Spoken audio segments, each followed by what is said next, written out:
So hello friends, this is Parag Desale and you are watching Bodh Nidhi. आज के session में हम साइंटिफिक कैलकुलेटर कैसे यूज़ करते हैं वो देखेंगे। तो जनरली इंजीनियरिंग कोर्सेज में जब हम स्टडी करते हैं तो उसमें कुछ एनालिसिस करते समय हमें बहुत बड़े बड़े इक्वेशंस सॉल्व करने पड़ते हैं। उन्हें अगर हम नॉर्मल मेथड से सॉल्व करना चाहे तो बहुत ज़्यादा टाइम जाता है। इसलिए हम क्या करते हैं कि साइंटिफिक कैलकुलेटर यूज़ करते हैं, जो कि एग्जाम में भी अलाउड होता है। तो ये साइंटिफिक कैलकुलेटर कैसे यूज़ करना है उन इक्वेशंस को सॉल्व करने के लिए, वो आज के सेशन में हम देखेंगे।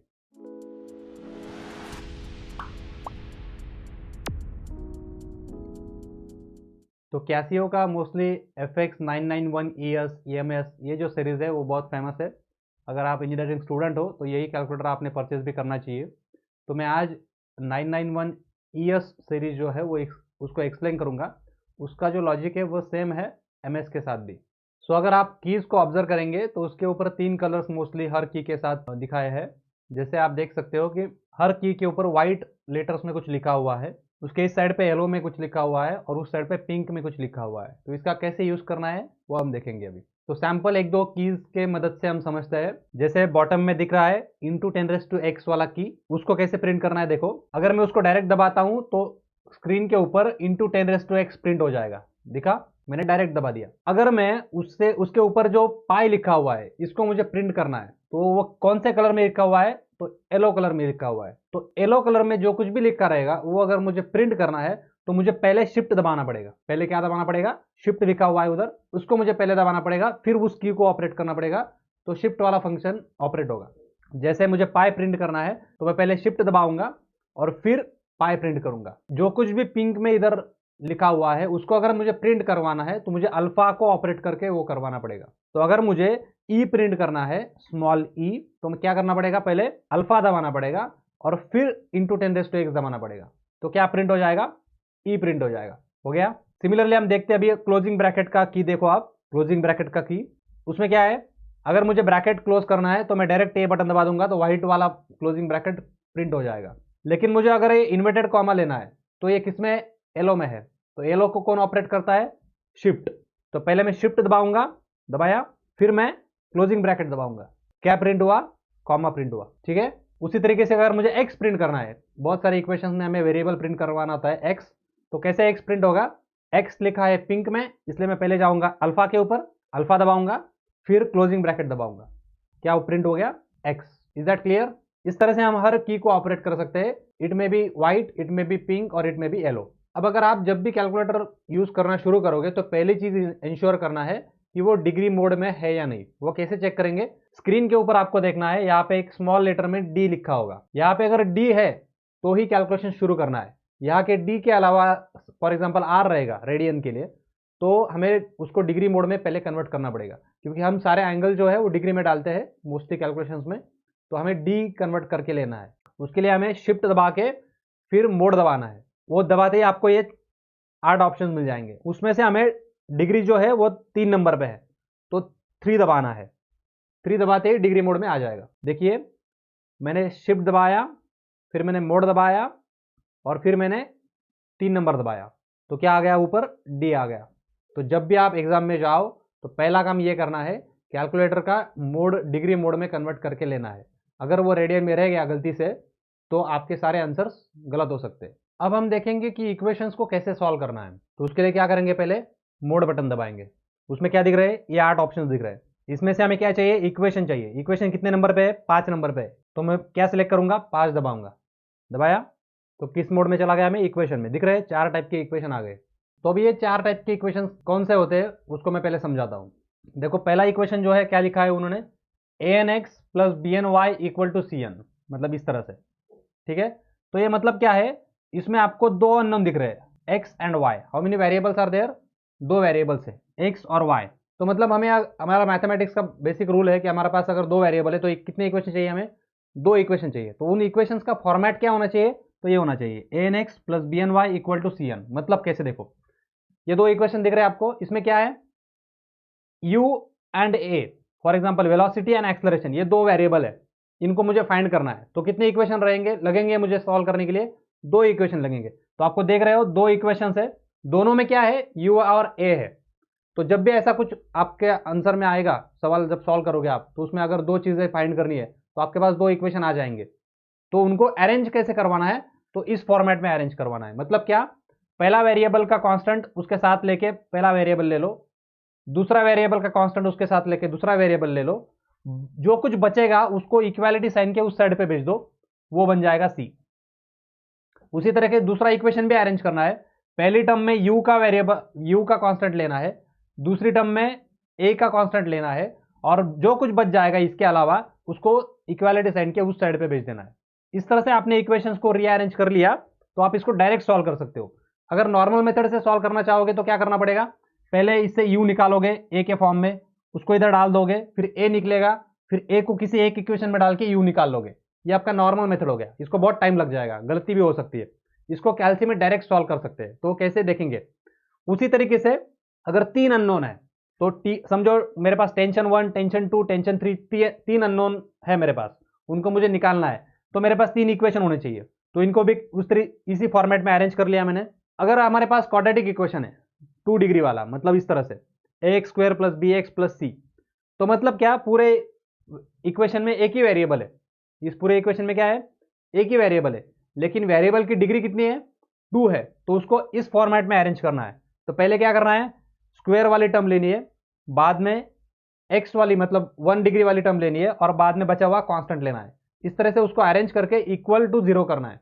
जो कुछ भी इधर रहेगा उसको इधर लेके आना है, सी में ऐड कर देना है। जो कुछ कांस्टेंट रहेगा उसको सी में ऐड करके एक पूरा सी बना लेना है। इस तरह से इसको अरेंज किया तो इसको भी डायरेक्ट सॉल्व कर सकते हैं।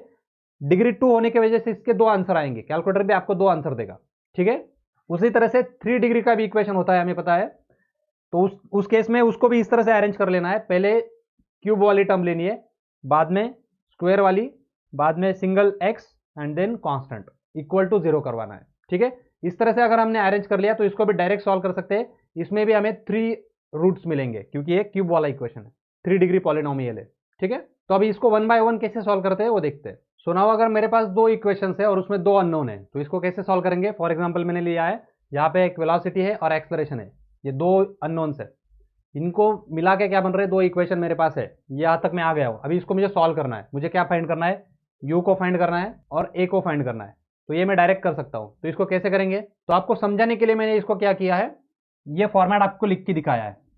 मतलब ये कैसा फॉर्मेट है, एक्स क्या है हमारा, यहाँ पे यू है, ठीक है, और दूसरा वेरिएबल कौन है, एक्सलरेशन है ए। तो वाई कौन बन गया, ए बन गया। बचा क्या, कांस्टेंट। तो a1 मतलब क्या बन जाएगा, 0.7 बन जाएगा। b1 मतलब क्या बन जाएगा, -50 बन जाएगा। और c1 क्या बन जाएगा, 57 cos 30 बन जाएगा। इसी तरह से a2, b2 और c2 बन गया। अभी आपके पास ये 2 इक्वेशन है, तो इसको आपको इस तरह से लिखने की जरूरत नहीं है, आपके दिमाग में रहेगा इसको। तो अब इसको सॉल्व करने के लिए स्टार्ट करते हैं। तो कैसे करना है, कैलकुलेटर में जाना है, फिर हम जाएंगे मोड के अंदर, मोड में 5 सेलेक्ट करेंगे, इक्वेशन आ गए। इक्वेशन में कौन सा टाइप है इक्वेशन का, an(x + bny = cn। तो मतलब 1 नंबर का टाइप है। 2 इक्वेशन 2 अननोन, x और y। तो मैंने 1 दबा दिया। 1 दबाते अभी मुझे क्या पूछ रहा है, वो a1 पूछ रहा है पहले। अभी आप वो उस मैट्रिक्स को ठीक से ऑब्जर्व करो, उसमें क्या करना है, अभी हमें a1 b1 c1 डालना है, a2 b2 c2 डालना है और इक्वल टू दबाना है। तो पहले मैं शुरू करूंगा a1 से। a1 हमारा क्या है, 0.7, तो 0.7 इंसर्ट करो और इक्वल टू दबाओ। a1 अंदर आ गया। अब वो ब्लैक बॉक्स किसके ऊपर दिखा रहा है, b1 के ऊपर दिखा रहा है। तो b1 क्या है, -50। यहाँ पे ध्यान रखना है, ये जो साइन होता है ये माइनस उसके साथ में लेना है, पूरा कांस्टेंट है वो -50। तो b1 क्या आ गया, -50 इक्वल टू दबाओ, इंटर हो गया। अब बॉक्स कहाँ पे गया, c1 पे। c1 क्या है हमारा, 57 cos 30। तो 57 cos 30 इंसर्ट करो, 5 7 cos का बटन दबाओ, 30 दबाओ, ब्रैकेट क्लोज करो, इक्वल टू दबाओ। आगे वैल्यू c1 के अंदर, ये हमको कैलकुलेट करने की जरूरत नहीं, वो ऑटोमेटिक करके लेता है। अब क्या जाएंगे, कहाँ पे गया वो, अभी वो a2 के ऊपर गया। बॉक्स कहाँ पे गया है, a2 के ऊपर गया। तो a2 की वैल्यू क्या है, -1.5। फिर इक्वल टू दबाओ, b2 की वैल्यू क्या है, +11। फिर इक्वल टू दबाओ, कहाँ पे गया बॉक्स, c2 के ऊपर। c2 क्या है, -45 डाल दिया। अब ये सारे इक्वल टू दबाओ, -45 एंटर हो जाएगा। अब ये सब कुछ एंटर हो गया। अब मुझे आंसर चाहिए, तो मुझे फिर से एक बार इक्वल टू दबाना पड़ेगा। फिर से एक बार इक्वल टू दबाओ, तो आंसर आ गया मेरा। x कितना आया है, 25.36। मतलब हमारा x कौन है, पहला वेरिएबल u, मतलब हमारी u की वैल्यू कितनी आ गई, 25.36, ठीक है। अब फिर से इक्वल टू दबाओ, वहां से हमें y मिल जाएगा, दबाओ इक्वल टू, दबाया, अब क्या आ गया y इक्वल टू -0.63। मतलब क्या, हमारा एक्सलरेशन कितना आया, सेकंड वेरिएबल हमारा कौन है, एक्सलरेशन है, तो एक्सलरेशन कितना आ गया -0.63। मतलब ये रिटार्डेशन है, माइनस है इसलिए, वो बात अलग है। मतलब सेकंड वेरिएबल की वैल्यू हमें मिल गई। इस तरह से हमने दो इक्वेशंस, दो अननोन्स डायरेक्ट सॉल्व हो जाएंगे। तो अगर हमारे पास 3 अननोन्स है तो उसके लिए हमें 3 इक्वेशंस लगेंगे। जो हमारा स्टेप आया होगा क्वेश्चन में, हमारे पास 3 इक्वेशंस रेडी है अभी, उनमें 3 अननोन दिख रहे हैं, उनको हमें सॉल्व करना है, उनको फाइंड करना है। तो क्या करेंगे, उनको अरेंज करवा लेंगे, ठीक से उन इक्वेशंस को अरेंज करवा लेंगे। हमेशा क्या याद ध्यान में रखना है, पहला वेरिएबल को अरेंज करना है, फिर दूसरे वेरिएबल के टर्म्स को अरेंज करना है, फिर तीसरे वेरिएबल को टर्म्स को अरेंज करना है, और जो बचेगा उसको इक्वालिटी के उस साइड पे भेज देना है। इस तरह से इक्वेशंस को अरेंज करवा के लेना है, ठीक है। वो एक बार हो गया, फिर कैलसी ओपन करेंगे, फिर मोड में जाएंगे, 5 नंबर दबाएंगे, फिर कौन से टाइप का इक्वेशन है ये, कितने वेरिएबल से, 3 वेरिएबल से, मतलब 2 नंबर का इक्वेशन, तो 2 दबाएंगे। 2 दबाते हमें क्या पूछ रहा है अभी, वो पहला बॉक्स किसके ऊपर है, A1 के ऊपर है। तो हमारा A1 इधर क्या है देखो, -5, इंसर्ट -5 इक्वल टू, क्या पूछ रहा है B1 -2, इंसर्ट -2 इक्वल टू, क्या पूछ रहा है अभी वो C1 कितना है, प्लस T1, मतलब क्या, इधर C1 क्या है 1 है, तो C1 कितना आया 1 इक्वल टू, क्या पूछ रहा है D1 कितना है 0, इसमें वैल्यू भी हो सकता है, इस केस में 0 है, 0 डाल दो इक्वल टू दबाओ, क्या आया, अभी A2 पूछ रहा है। अभी A2 किसका कांस्टेंट है, पहले वेरिएबल का कांस्टेंट है, मतलब T1 का कांस्टेंट को हमने A बोला है, T1 के कांस्टेंट को क्या बोला है A, इधर T1 है क्या, नहीं, मतलब A2 क्या हो गया 0, A2 इधर है ही नहीं, तो A2 क्या डालोगे 0, यहां पे गलती हो जाती है, इक्वल टू, क्या पूछ रहा है B2 100 इक्वल टू, फिर क्या पूछ रहा है C2 इक्वल टू, फिर क्या पूछ रहा है D2, यहाँ इनके इसमें 0 है तो 0 डाल दो, 0 इक्वल टू, फिर क्या पूछ रहा है, अभी A3 पूछ रहा है, A3 मतलब क्या, हमारा T1 का कांस्टेंट होता है, तो T1 है इधर, तो 0.67 इक्वल टू दबाओ, फिर क्या पूछ रहा है B3 क्या है 0.86 प्लस 0.86 इक्वल टू दबाओ, फिर क्या पूछ रहा है C3 पूछ रहा है, C3 क्या है, मतलब Z मतलब हमारा T3 है क्या इधर, नहीं है, तो उसका वेरिएबल क्या है, उसका कांस्टेंट क्या आएगा 0, तो T3 का कांस्टेंट 0 डालो, 0 इक्वल टू दबाओ, और फिर क्या पूछ रहा है लास्ट वाला D3, वो क्या है 771 है, तो 771 डालो इक्वल टू, इंसर्ट हो गया। अब सब कुछ एंटर हो चुका है, अभी हमें आंसर चाहिए, तो हम इक्वल टू फिर से एक बार दबाएंगे, एक बार फिर से आंसर दबाओ इक्वल टू, तो क्या आया, एक्स दिखा रहा है -89.17, मतलब हमारा T1 क्या आ गया -89.17, फिर से इक्वल टू दबाओ, क्या दिखा रहा है, तो y क्या बन गया 965.98, तो ये हमारा T2 हो गया, फिर से इक्वल टू दबाओ, क्या आया 1486.12, ये हमारा Z आया, मतलब हमारा कौन सा वेरिएबल, तीसरा वेरिएबल T3। इस तरह से हमने 3 इक्वेशन रहेंगे, 3 अननोन रहेंगे, तो उनको सॉल्व करेंगे। अब बहुत बार हमारे पास क्वाड्रेटिक इक्वेशन भी होता है, तो उसमें हमें क्या करना है, उसको ax² + bx + c के फॉर्म में अरेंज करवा लेना है, उस साइड पे हमेशा 0 होना चाहिए। तो ए की, इस केस में मैंने एक एग्जांपल लिया है, तो इस केस में क्या है, t मेरा वेरिएबल है, मतलब t की वैल्यू मुझे फाइंड करनी है, टाइम की वैल्यू फाइंड करनी है, तो उसका पहला कांस्टेंट है -0.9, उस तरह से दूसरा b जो है 27 है, और c जो है -150 है। तो इसको सॉल्व करने के लिए क्या करेंगे, मोड में जाएंगे, इक्वेशन के लिए 5 सिलेक्ट करेंगे, फिर कौन सा टाइप का इक्वेशन है ये, ax² + bx + c, तीसरे टाइप का, 3 नंबर सिलेक्ट करेंगे। तो अब क्या पूछ रहा है मुझे, वो पहला बॉक्स a का है, तो a क्या है -0.9, तो a -0.9 इंसर्ट करो इक्वल टू दबाओ, फिर क्या पूछ रहा है, b पूछ रहा है 27, तो 27 इंसर्ट करो इक्वल टू दबाओ, फिर क्या पूछेगा, c पूछेगा, तो c क्या है -150, तो -150 इंसर्ट करो इक्वल टू दबाओ। तो अब इसने आंसर दे दिया हमें, लेकिन ये आंसर कैसे दिया है, ये स्टैंडर्ड नोटेशन में दिया है, हमें डेसिमल पॉइंट्स में चाहिए, तो इसके लिए हमें वो s = d का सिंबल दिख रहा है आपको, ये वाला, तो इसको यूज करेंगे और इसको डेसिमल में कन्वर्ट करेंगे। उसको दबाओ, एक बार दबाया, क्या मिल गया 22.64, ये मेरा टाइम का पहला वैल्यू मिल गया, मतलब 2 डिग्री है ना, ये डिग्री 2 है, तो 2 आंसर मिलेंगे मुझे, तो पहला आंसर क्या मिल गया 22.64, फिर से इक्वल टू दबाओ, क्या मिल गया, ये भी अभी मुझे स्टैंडर्ड नोटेशन मिला है, तो इसको मुझे डेसिमल में कन्वर्ट करने के लिए s × d दबाओ, दबाया, तो मुझे मिल गया 7.36, तो ये मेरा सेकंड टाइम का आंसर मिल गया। तो पहला आंसर था 22.64 और दूसरा आंसर मिल गया 7.36, ये टाइम की दो वैल्यूज मुझे मिल गई। तो इस तरह से हमने क्वाड्रेटिक इक्वेशन को सॉल्व किया। तो अब हम उसी मेथड से थर्ड डिग्री पॉलिनोमियल भी सॉल्व कर सकते हैं। उसमें वही स्टेप्स फॉलो करनी है। सिंपली क्या होगा, हम इक्वेशन को इस तरह से अरेंज करवा लेंगे। इसमें एक ही केयर लेना है, सिर्फ अगर समझो एक्स स्क्वायर की टर्म नहीं है तो उसका कांस्टेंट जीरो डालना मत भूलना नहीं है। अगर समझो एक्स की टर्म नहीं है तो उसका कांस्टेंट जीरो डालेंगे, ठीक है।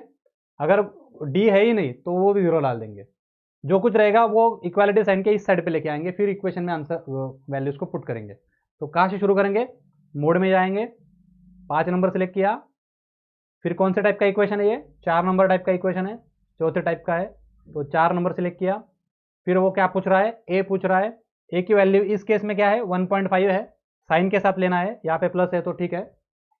फिर बी की वैल्यू इक्वल टू दबाओ, फिर बी पूछेगा, ठीक है। बी क्या है, फिर यहाँ पे 12 है तो 12 दबा दिया। फिर सी पूछ रहा है 28.5, 28.5 इंसर्ट करो, इक्वल टू दबाओ। फिर क्या पूछ रहा है, डी पूछ रहा है, डी क्या है इधर 18 है तो 18 इंसर्ट करो, हो गया, इक्वल टू दबाओ, 18 इंसर्ट हो गया। अभी आंसर फाइंड करना है मुझे, तो फिर से इक्वल टू दबाऊंगा मैं। जैसे इक्वल टू दबाऊंगा तो पहला आंसर मुझे मिल गया -1। मतलब हमारा ये वेलोसिटी का जो कुछ है, वेलोसिटी है कुछ है, जो कुछ भी वेरिएबल है उसका वैल्यू पहला क्या है, -1 है। दूसरा इक्वल टू फिर से दबाओ, दूसरा आ गया -3। फिर तीसरा इक्वल टू फिर से दबाओ, वो आ गया -4। इस तरह से मुझे 3 रूट्स इसके मिल गए, ठीक है। नाउ मेनी टाइम्स क्या होता है कि हमारे पास एक इक्वेशन होता है, बहुत बड़ा लंबा होता है, स्क्वायर भी नहीं होता है, क्यूब भी नहीं होता है, उसमें एक ही वेरिएबल है और उसका डिग्री भी 1 है, लेकिन इक्वेशन बहुत बड़ा लंबा है। तो हम उसको सिंप्लीफाई करते बैठते हैं, तो वैसे करने की जरूरत नहीं है, वो हम उसको डायरेक्ट सॉल्व कर सकते हैं। उसे कैसे करना है, उसको एज इट इज टाइप करना है। फॉर एग्जाम्पल, अगर ये इक्वेशन आप देख रहे हो ऊपर, इसमें मैंने वैल्यू डाल दिया, तो अब मुझे क्या फाइंड करना है, यहाँ पे म्यू फाइंड करने हैं। उसने पूछा है कि भाई कोएफिशिएंट ऑफ फ्रिक्शन कितना रहेगा, वो निकालो, तो म्यू फाइंड करना है। तो इसमें सब कुछ पता है, सिर्फ म्यू अननोन है। तो इसको नॉर्मल मेथड से सॉल्व करने जाएंगे तो क्या होगा, फिर इसका हम इसको वैल्यू फाइंड करेंगे, फिर इसका एंटी लॉग लेंगे, फिर पाई से डिवाइड करेंगे, इस तरह से 4-5 स्टेप्स लगेंगे, ठीक है। इसको ये करने की जरूरत नहीं है, हम इसको डायरेक्ट सॉल्व कर सकते हैं। कैसे करना है, इसको एज इट इज टाइप करना शुरू करना है। पहले क्या है, ब्रैकेट, तो ब्रैकेट टाइप कर लो। प्रॉपर ब्रैकेट्स जरूरी है, ब्रैकेट्स गलत हो गए तो आंसर गलत हो जाएगा। ब्रैकेट से शुरू किया, फिर क्या है 504, इंसर्ट 504, ठीक है। उसके बाद क्या है डिवाइड, फिर उसके बाद क्या है 251, तो 251 दबाओ। उसके बाद क्या है क्लोजिंग ब्रैकेट, क्लोजिंग ब्रैकेट दबाओ। उसके बाद क्या है इक्वालिटी साइन। अभी इक्वालिटी साइन मुझे प्रिंट करवाना है, दो जगह पे इक्वालिटी साइन आपको दिखेगा, ऊपर दिख रहा है पिंक में, इधर भी इक्वालिटी साइन है और नीचे इक्वालिटी साइन है। अब हमें जब आंसर चाहिए होता है तब हम नीचे वाला यूज करते, लेकिन हम इक्वेशन जब टाइप करना है तो मुझे वो पिंक वाला इक्वालिटी चाहिए, तो मुझे प्रिंट करवाना है। तो पिंक कैसे प्रिंट होता है, अल्फा से प्रिंट होता है। तो पहले अल्फा दबाओ और फिर इक्वालिटी साइन का बटन दबाओ, CALC, प्रिंट हो गया इक्वल, ठीक है। उसके बाद क्या है, ई है, ई कहाँ पे है, नीचे है, देखो 10⁻⁴ का बटन। कैसे प्रिंट होगा, पिंक में है तो अल्फा दबाओ, फिर ई दबाया, हो गया प्रिंट ई।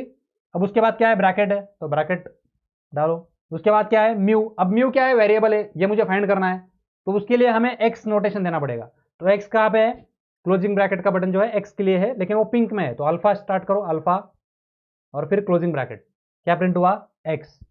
उसके बाद क्या है पाई, पाई चाहिए मुझे, पाई कहाँ पे है, नीचे है येलो में, तो येलो कौन ऑपरेट करता है, शिफ्ट वाला ऑपरेट करता है, तो शिफ्ट दबाओ और 10⁻⁴ दबाओ, तो क्या प्रिंट हो गया, पाई प्रिंट हो गया। अब क्या चाहिए, क्लोजिंग ब्रैकेट, तो व्हाइट वाला बटन क्लोजिंग ब्रैकेट का बटन दबा दो, हो गया बटन। अब ये पूरा इक्वेशन टाइप हो गया। अब मुझे इसको सॉल्व करवाना है, इसके लिए मेथड क्या है, दबाना है शिफ्ट, उसके नीचे वाला बटन सॉल्व, देखो शिफ्ट नीचे वाला बटन सॉल्व, एक बार शिफ्ट सॉल्व दबा देना है और फिर इक्वल, नीचे वाला इक्वल टू दबाना है।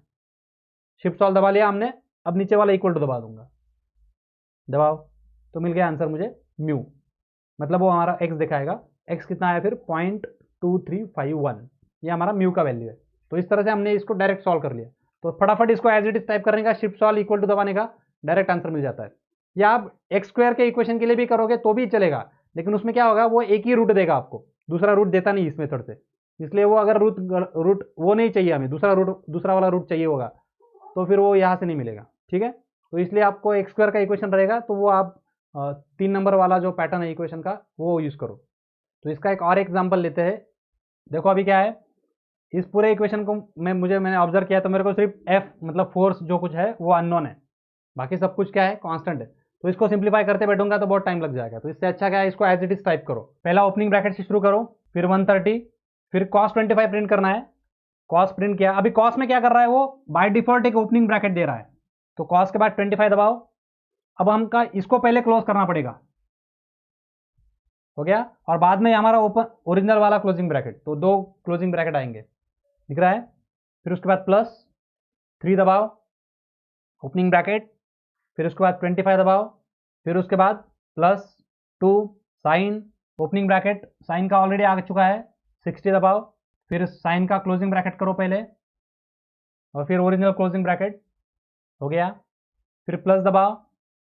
अब हमारा एफ क्या है, वेरिएबल है, तो वेरिएबल हमेशा क्या लेना चाहिए, एक्स को रिप्लेस करते हैं, तो एफ के अलावा क्या डालेंगे हम यहाँ पे, एक्स डालेंगे। तो एक्स कैसे प्रिंट होगा, alpha closing bracket, alpha closing bracket, तो अल्फा और एक्स प्रिंट हो गया प्रिंट एक्स। उसके बाद कौन है, साइन, तो साइन का एक ओपनिंग ब्रैकेट आ गया, 30 प्रिंट करो, फिर उसका खुद का क्लोजिंग ब्रैकेट कर दो, हो गया। इक्वल टू साइन दबाओ, इक्वल टू कैसे प्रिंट करेंगे, अल्फा और कैल्क इक्वालिटी साइन प्रिंट हो गया। उसके बाद कौन है, 3 टाइम्स योर वेरिएबल, सो 3 दबाओ, वेरिएबल कौन है, एक्स, एक्स कैसे प्रिंट होगा, अल्फा क्लोजिंग ब्रैकेट, हो गया। अब ये पूरा as it is entire equation type कर लिया। अभी हमें इसको सॉल्व करना है, इसकी वैल्यू फाइंड करनी है एफ की, तो क्या करेंगे, शिफ्ट सॉल्व इक्वल टू, ये आ गया x 79.2065, that is your force in this case, ये आंसर हमारा फोर्स का आया, समझो 79.2065। इस तरह से हम कोई भी इक्वेशन रहेगा जो बहुत लंबा चौड़ा है तो उसको सिंप्लीफाई करने की जरूरत नहीं है, उसको एज इट इज टाइप करो, शिफ्ट सॉल्व इक्वल टू दबाओ, डायरेक्ट आंसर आ जाएगा। कभी कभी कैलकुलेटर टाइम लेता है तो थोड़ा वेट करना है, वो आंसर दे देगा। सो नाउ हम कुछ कॉमन चीज़ें जो यूज़ करते हैं वो देखेंगे, जैसे कि अगर मुझे किसी चीज़ का स्क्वायर रूट लेना है तो पहले स्क्वायर रूट वाला बटन दबा दो, ये वाला, उसके बाद वो वैल्यू डालो, समझो 25 और इक्वल टू दबाओ, आंसर मिल गया 5, तो 25 का स्क्वायर रूट मिल गया 5। जैसे मुझे अगर किसी इसका स्क्वायर करना है, तो अगर 10 का स्क्वायर करना है तो 10 टाइप करो, फिर स्क्वायर का बटन दबाओ, ये वाला दबाया, इक्वल टू दबाओ, तो 10 का स्क्वायर हो गया 100। अगर मुझे किसी वैल्यू का रेस टू 5 करना है, रेस टू 8 करना है, रेस टू 10 करना है, फॉर एग्जांपल मुझे 40 रेस टू 8 निकालना है, तो 40 टाइप करूंगा मैं पहले, 40 रेस टू के लिए हमें एक्स बॉक्स दिख रहा है वो, ये वाला, इसको प्रिंट करो, हाँ रेस टू आ गया। अब इसमें रेस टू 8 करना है समझो, तो 8 प्रिंट करो, 8 दबाओ और इक्वल टू दबाओ, तो ये 40 रेस टू 8 मिल गया।